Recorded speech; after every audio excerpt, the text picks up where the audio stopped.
Before we begin, the name is placed on the top right side of the screen. Astarial, shards of their god that has descended upon this world. The Holy Script states that they are the demigods sent to fight against the evil, and try to steal human emotions and spread chaos. But even in the midst of chaos lies a legend, a charming tale told amongst their innocent children. A kid cries, and a woman asks another kid, whose name is Claire, what did she do to make Isil cry like that? Claire responds that she told Isil that she was stupid. The woman demands to know why she did that. She says in her defense that Isil was trying to write another letter to the May Fairy to ask for a different gift. The woman asks her what is wrong in that. She responds that the May Fairy is not real. It is her who got us all the gifts, and that is what she told, and then Isil called her a liar.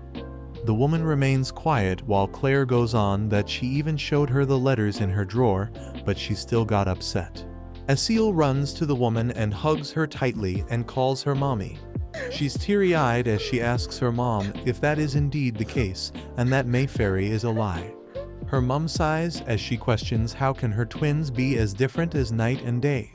She coaxes Isil to not cry and to not fight with her sister. Isil still continues to cry and Claire thinks that she will let her have her way yet again. Claire tells Isil that she lied and apologizes, stating that mommy is not the May Fairy. Isil beams with happiness as she tells Claire that she is sorry too, and suggests that they should make up. This brings a grin on her face as well, and Claire thinks her sister has the most lovely smile. Isil then turns towards her mother, informing her that Claire and she want to play outside. The mother permits them, but demands they don't stay out too late. They promise her they won't, and they won't go too far. Her mother thinks they are innocent children, but one day they too will be grown up. Outside, they are playing in the forest while Isil picks flowers, declaring that this will do. She plans to make a flower wreath for mom. Claire demands to make her one while she's at it, while her sister is busy making the flower wreaths for both her mom and her. She stays put, standing and pondering, finding it boring. She turns her gaze toward the houses and wonders why every child believes in the May Fairy. She further ponders why it is always the little ones who believe that a good fairy actually exists. Are they turning a blind eye on the honest truth just for some free gifts? She knew the May Fairy did not exist the moment she heard about them, unlike her twin sister Isil or any other child she came across. She stuck out like a sore thumb. She thinks most children would be sad if they did not have a father, but not too many would suspect that occasional relocation could mean that their families are on the run. She recalls her mom's words that she told them they will understand once they get older. She looks at her hands and uses them to gather wind around her, a rare ability for a child, then directs it to tickle her sister, who bursts into giggles. Once she recovers herself, she notices her flowers flew away. She asks her sister if she could gather the petals for her again.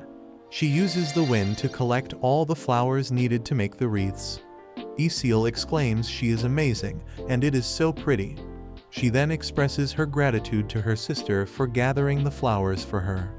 In response, she tells her not to mention it, and then collapses onto the soft, comfortable grass to rest. She sighs deeply, guessing she will try to enjoy the peace and quiet for now, since they could be moving again.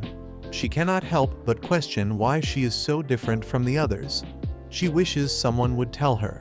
She is sick of hiding in one small village after the other.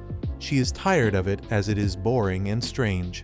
She contemplates if she would be able to meet someone like her if they moved to a city. Could there be anyone who can explain why she is so different? The rustling of the leaves catches her attention. She looks at her sister, who demands she look at the finished wreaths. She wants to know if they turned out pretty, but Claire's gaze is fixed on the shadowy figures behind her sister. She screams her sister's name, who's already facing them and questioning who they all are. Someone approaches Claire from behind, catching her off guard. She glances over her shoulder at him. His gaze is already fixed on her as he looms over her. He then kneels down and she flinches. She is determined to use her power on him. When she tries to gather the wind, her powers don't work. She realizes the wind vanished, he states, so she knows how to use her powers. She looks up at him, surprise evident in her eyes. He stares at her too. She thinks this man and her look alike. She thinks his striking violet eyes seem cold and distant. His pristine, pale skin is like untouched snow, and he states the same, that she was thinking that she resembles him. She realizes this is the Duke of Celsius, the man recorded as a hero in history. She has checked him from every angle, and they look exactly alike. The only difference is that she is a little girl, and he's a grown-up man.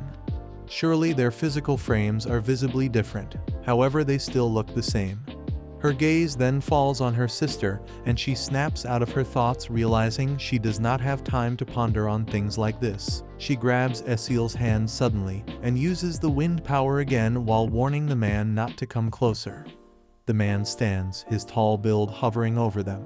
He fixes her with a fierce glaze and suddenly leans in closer. She flinches, but remains unwavering. He looks at them and concludes those two must be twins. He asks them, "Are their names Claire and Esil?" Claire replies yes, and why is he asking? While Esil peeks out from behind her sister. He just smiles at them. Esil suddenly beams at the stranger and introduces herself while asking for his name as well. The man introduces himself as Arshel Constantine de Sandos. Esil points out that it is a hard name to pronounce. It is an old tradition within their empire. The father gives his name to the daughter that has no resemblance to him, whereas the daughter, who's the spitting image of their father, is named after their mother, and Esil's name is a variation of Arshel. Claire demands to know what brings him here. From a distance, she hears her mother calling for them, running toward them and asking where they are. Esil turns her face toward her mother, beaming with joy because it's mommy. When she reaches them, she pauses to catch her breath and informs them that it's dinner time, urging them to head back. But when she lifts her gaze, she finds them locked on his, and a moment of silence passes. He breaks the silence by remarking that they finally meet again. Apprehension flickers in her eyes as she grits her teeth. She states she did not think she would ever see him again. He claims he did not know she had given birth to their children. She is quick to make it clear her girls are better off without him. Claire bets one thing is for sure, her mom could not stand living with him. She swivels around, turning her back on him, and then demanding to know why he is here. It's been nice not seeing his face. He comes in front of her and blocks her path, and exclaims that things won't be as nice from now on. She wants to know why the venerable Duke of Celsius came all the way to make things inconvenient for her. He raises one of his own questions. What's so wrong about a husband looking for his wife? Claire thinks dryly, how did they even manage to have children? Charlotte says she did not realize they were still a couple and demands to get a divorce. Claire thinks they just reunited, and she's already talking about divorce. Arshel proclaims that is out of the question. He reminds her she avoided being executed, but when he glances at his children, he trails off. Claire wonders just what did mommy do wrong, and they have been bickering since the moment they met, and now suddenly he's being considerate. Certainly Esil cries out that she's scared. Charlotte assures her not to worry, they're not talking about scary things, while Arshel stands there awkwardly, clearly not knowing how to interact with kids. Suddenly he lowers his head and Claire doesn't miss it. She contemplates, why is he making that face? What is it that he regrets so much? She wonders if he regrets making his pregnant wife run away from him. Or is it because they started arguing the moment they met? Or he could regret how he did not set out to find them sooner. She is not aware of the details, but she can tell he has many regrets. Charlotte picks Esil up in her arms and lets him know if being Duchess of Celsius is the only way to keep her alive, he should go back and tell everyone that she is dead. He should tell them that the spoiled royal princess could never make it outside the palace, and everyone will believe him. She also declares she will continue to look after the children and stay unseen for the rest of her life. She reminds him he lived fine without knowing that he had children. He can continue to live that way, right? Claire observes, based on what her mom said so far, he has got to be someone so famous that even she has heard stories about him. He is the closest friend of the current emperor and the Astarial of Judgment. Soon after, he married the daughter of the former emperor. He played a pivotal role in dethroning his father-in-law that makes her mother the daughter of the former emperor. She has heard these stories, and they did not make her feel so good. Her mother's father, the former emperor, was a vicious tyrant who had killed his sister, the rightful heir to the throne. His reign was full of blood and tears, so by helping to dethrone the tyrant Emperor Duke of Celsius set things right and placed the proper heir back on the throne. Claire can't help but think that if Mommy is the daughter of the former emperor, will they be executed if they find out they are still alive? Arshil takes a step forward towards her, questioning if she really thinks he lived well. He gently touches her elbow with both his thumb and index finger as he states, he and she both know that he was barely alive since she left him. He then abruptly turns and utters, "It's getting late, the girls must be tired," and allow him to escort her to a safe place. Charlotte opens her mouth, probably to refuse him, but Isil's eyes sparkle in awe when her eyes land on the carriage. She whispers to her mom, asking if they're getting on that carriage.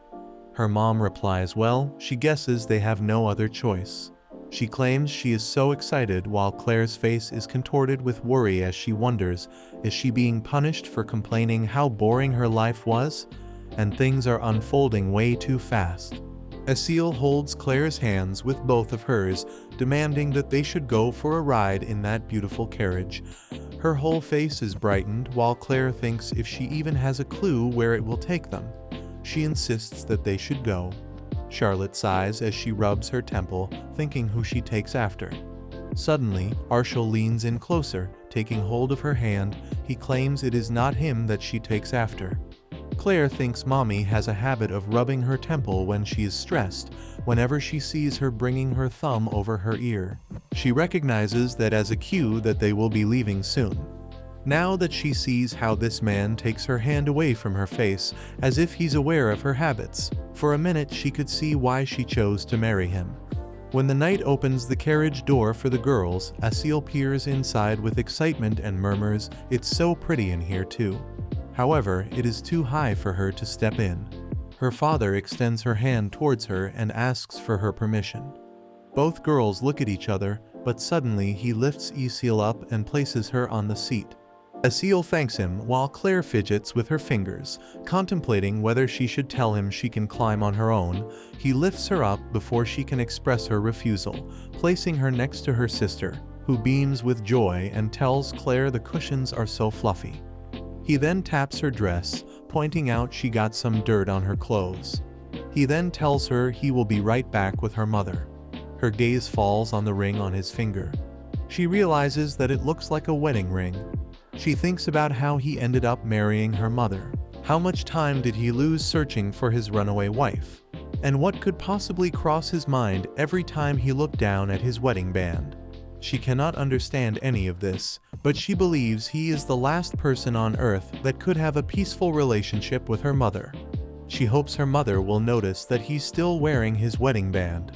As Charlotte settles into the carriage, she demands to know where they are being taken, and he replies that he has found a place not too far from here.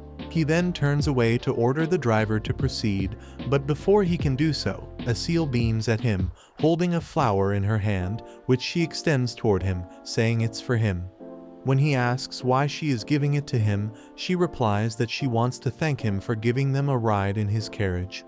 She then exclaims this is a wild rose, and it's her most favorite flower in the entire world. It only blooms in May and means to long for one's family. Her father listens to her attentively, a small smile forming on his face. Charlotte tells her that enough with this small talk, and she should sit properly. Arshil instructs his man to shut the door when he turns away. Claire looks at him from the window. He smells the flower, a small smile tugging at his lips. She thinks he doesn't seem like a bad person.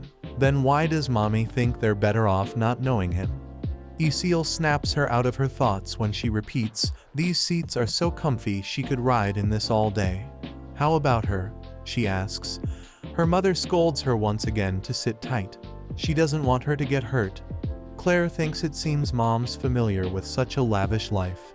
Her mom notices the expressions on her face and asks her if something is bothering her. She replies she is fine, but Charlotte insists if there is anything she wants to ask her. She looks away and tells her nothing, she shouldn't mind her. A sadness washes over Charlotte's face as she lowers her gaze and squeezes her hands and tells her to feel free to speak with her if she is curious. Claire thinks she did not ask her anything now, but that does not mean she doesn't have any questions. There are things she would like to ask and thinks she can tell her, but she is not sure she will answer truthfully to her questions. The seat may be comfy, but her mind is troubled. Regardless, the carriage carries on. It's already nighttime, and they are asleep in the carriage when it stops, causing Claire to blink open her eyes. Arshil informs Charlotte they have arrived, and she asks him to help Claire disembark first. He asks her if she can stand, then lifts her down awkwardly. As she rubs her eyes, she can tell he lacks experience handling children. Her eyes widen in surprise when her gaze falls on the big mansion in front of her. She gulps anxiously. She then looks at her mom, who seems unbothered by it all, and continues to move forward. She realizes Mommy was once a part of this world. For the first time, she sees her for who she really is. Claire's father lifts her into his arms while Isil is held by her mother. He asks Charlotte if she is not happy with the place, but she replies no, this is fine, who in their right mind would not like it. But then she adds the only thing she has an issue with is him. He ignores her taunt and says it's an aged manner, but he's glad it meets her exquisite taste. He refers to her as Her Highness. She accuses him of doing this on purpose, isn't he? He knows she hates being referred to as Her Highness. She asks him if they can stop this. She is sure she has been dethroned by now. He replies that is not true. Her eyes widen with surprise. He continues that she is still the granddaughter of Rissila, the cousin of the current emperor and a member of the royal family. He clarifies she was never dethroned. She stays silent for a moment, but then begins to move again, telling him they will talk after they put the girls to bed. He tells her he requested to have his name deleted from the list of founding contributions in return for pardoning her. Once again, she halts in her steps, her eyes widen in astonishment. She swivels around to face him and utters he's out of his mind. Soon the astonishment is replaced by fury in her eyes as she points out she never asked him to do something like that for her. He agrees, nobody asked him to. It was his decision. She screams at him that how dare he talk back to her like this while the maids watch them uncomfortably. Claire's eyes, which are filled with sadness, locks with her mom's, who flinches when she sees her daughter. She tells Claire to take Isil and go to bed and promises to come up soon. Claire tells her she will leave at one condition, that her mother promises her that she won't say things that she will regret later. She confesses all this time she thought there was something wrong with her. She wondered why she was so different from other kids and even from her twin Isil. She uses her hand to whip the wind around, employing her magic, and then, with a F-whoosh, demonstrates the wind as it sweeps across the place. She states she never told her about this before because she was already a strange child to begin with, and she did not want her to suffer any more because of her. She thinks to herself, Mommy is always confident, maybe even a little selfish, but she also burdens herself with worry and pain. She is quite sure she was her biggest burden. When Isil was just starting to speak, she was already able to hold a conversation and put sentences together. And when she grew up a bit more, she no longer felt like a child, let alone a normal human being. She is sure she broke her mom's heart. She believes the difficulty she faced as a single mother constantly on the move were probably nothing compared to raising an emotionless child. She recalls a memory from the past when the nanny claimed there was something wrong with her, and it bothered her how the kids seemed to have no feelings and suggested there was a facility for children like her at the temple. The nanny recommended it may be best if she sent her there. She dropped the apples from her hand and her face twisted in anger. Then she sent the nanny away and slammed the door shut. She knew she cried every day because of her, so why did she get so angry at Nanny? Someone squeezed her hand. Startled, she looked up. It was her twin, Isil. Claire thought to herself. She and her twin were different like night and day, so why did she want to share everything with her? She realized it was love. Their love slowly changed her, and through them, she was able to learn empathy, social skills, and emotions. She knew she did not want her mummy to be sad anymore. She had already shed enough tears because of her. Back in the present, she tells her mom she doesn't like it when she gets sad or worried, but at this rate she's going to say something she will regret. She then asks her mom if she can ask something that has been on her mind. Her mother assures her of course she can, but just 1 second, she will go put Ecil to bed, they can talk afterward. She leaves and they stand there in uncomfortable silence while she is in her father's embrace. She nervously swallows because she totally forgot about this man. She thinks, this is awkward. Astariel, the judge of the skies, may the law and justice set by their God be implemented on earth as it does in heaven. To quote the Holy Scripture, Astariels are demigods sent to save mankind. They are fragments of their God that have fallen into their world. Each Astariel is born with a unique power, and they still remain in this world after peace was restored. They represent God's holy powers and their love for mankind. Claire reveals, although the living Astariel they see now are a bit different from the description in the Holy Scripture. As they gather around the large dinner table and the food is being served, her gaze falls upon the spread of delectable dishes. She asks her father if they could make this for Ecil when she wakes up tomorrow. He flinches, looking surprised, but then smiles a little and nods. She stares at him and thinks he's a demigod. He doesn't look like one, his smile is very human. The butler bows and tells them to enjoy their tea. Charlotte looks stressed, but when she talks to her daughter, she forces a smile on her face and asks if she's not going to eat. Claire replies not now, she can eat with Ecil tomorrow. She questions why tomorrow. Arshel responds that he just promised Claire that he will prepare a similar meal for Ecil tomorrow. She nods and sips her tea and then tells Claire there's something she must tell her. She states there is nothing wrong with her. Yes, she and Ecil are different, but that's not wrong. She was born differently, that's all, and for Ecil, well, she's just a child. Claire thinks Ecil does resemble Mommy. She hasn't seen Mommy make that face in a long time. Out of the blue, she asks if she is an Astariel. She thinks like Ecil, who takes after her mother, she resembles her father, who is an Astariel, and her powers differ from ordinary magic or divine force. Her mother closes her eyes, her face showing a pained expression, and nods. This time her father speaks. He bets she always had difficulty connecting emotionally with others.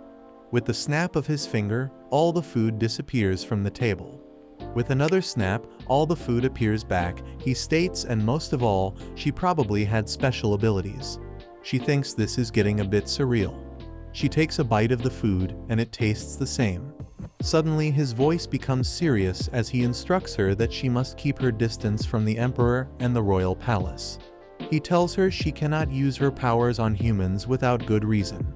She can only use her powers within the laws and regulations set by mankind.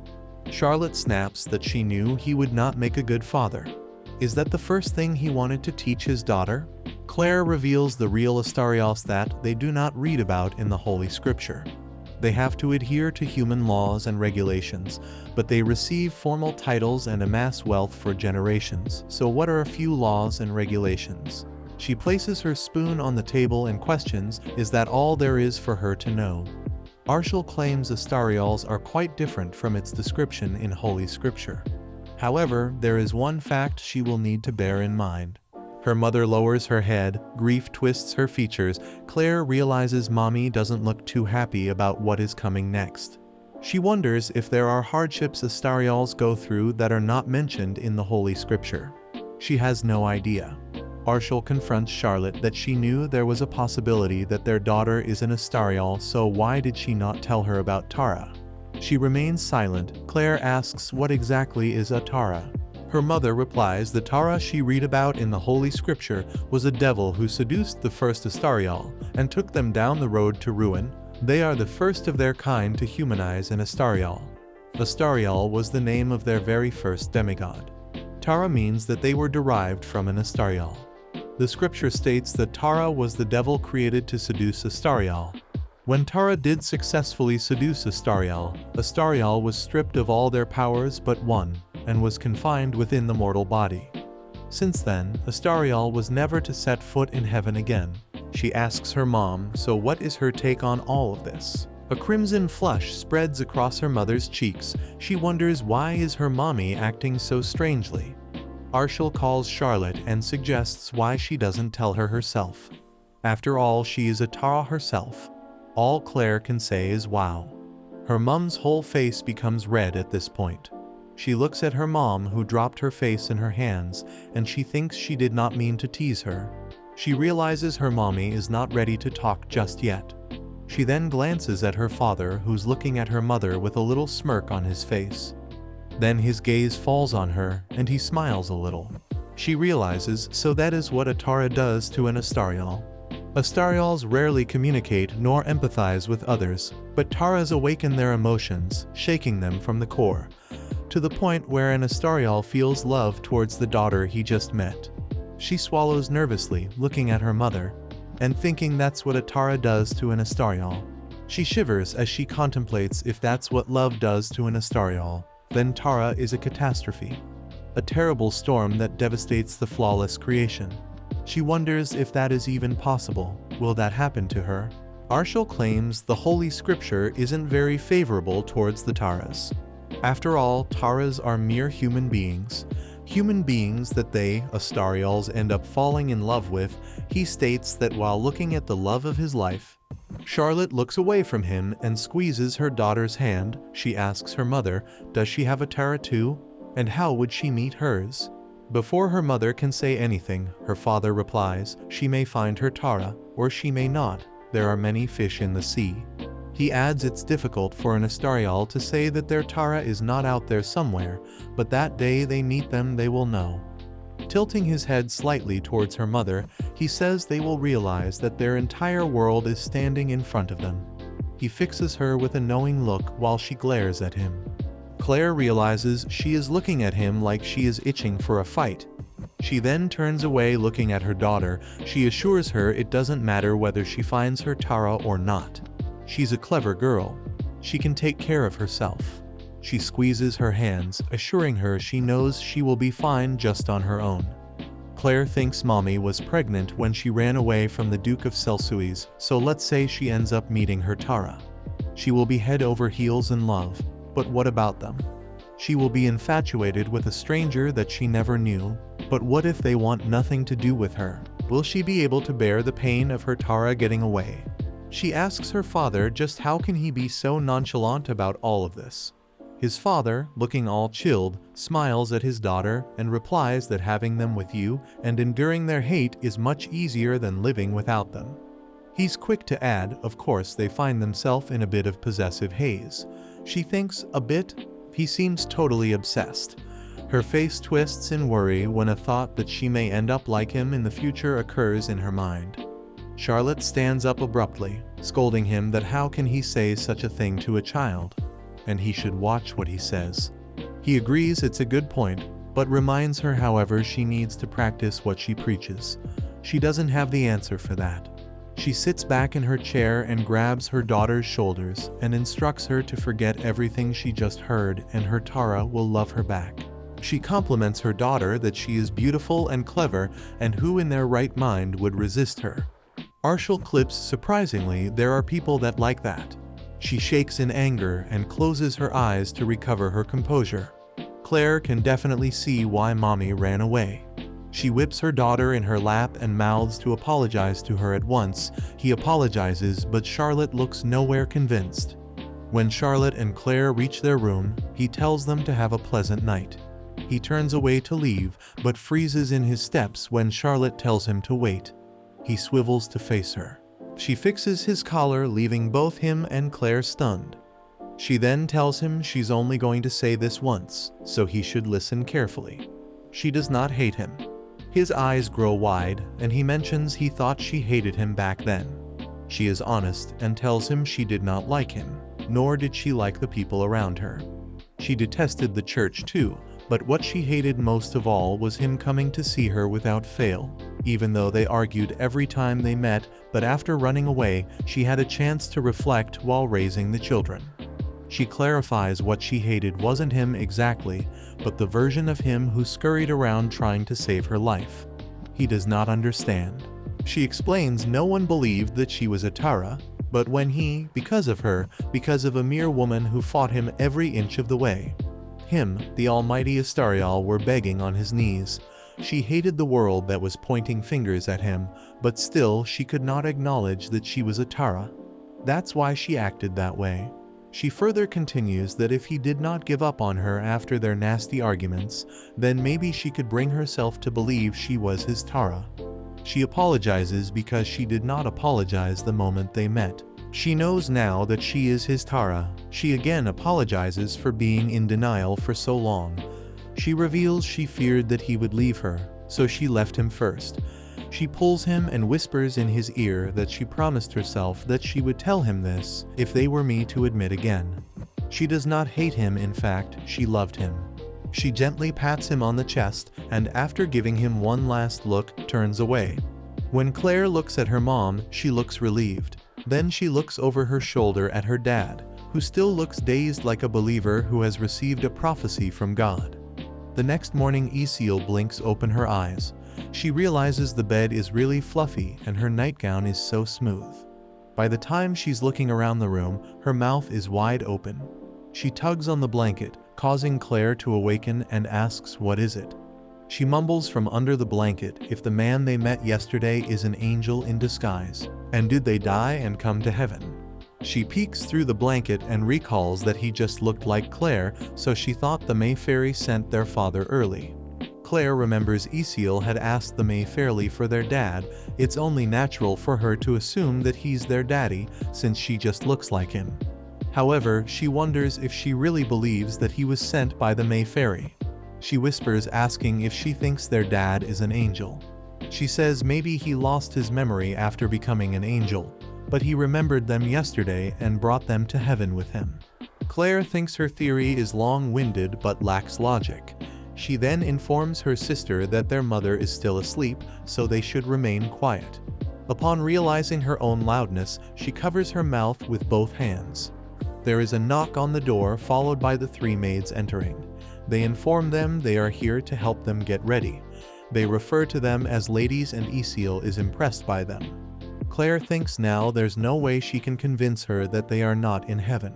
Outside, as they are taking a walk in the garden, she questions she really doesn't think this place is a heaven, right?